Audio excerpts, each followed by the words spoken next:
մի հատ հայտնի հարցազրույց կա,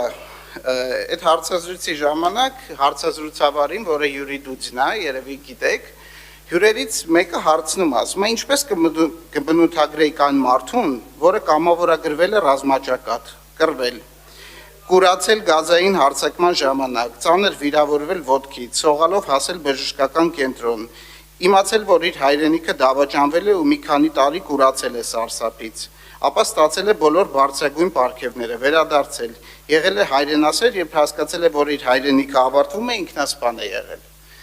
Ի տարբերություն, չգիտեմ, գործընկերներից ով ասեց ում մասին է եղել խոսքը, Յուրի Դուդին այդ պահին չի հասկանում ում մասին է խոսքը, ասում է դե իհարկե այդ մարդուն տականք հնարավոր չի անվանել, պարզվում է խոսքը Հիտլերի մասին է։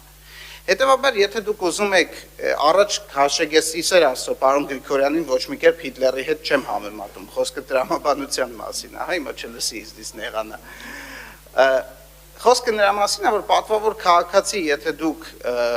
պատկերացնում եք մարդ, որի մասին ոչ մի հակասական կարծիք չկա, այտենց ոչ մի պատվավոր քաղաքացի չի լինելու, որտեղ որպես կանոն մեծ մասշտաբի մարդիկ միանշանակ մարդիկ չեն լինում։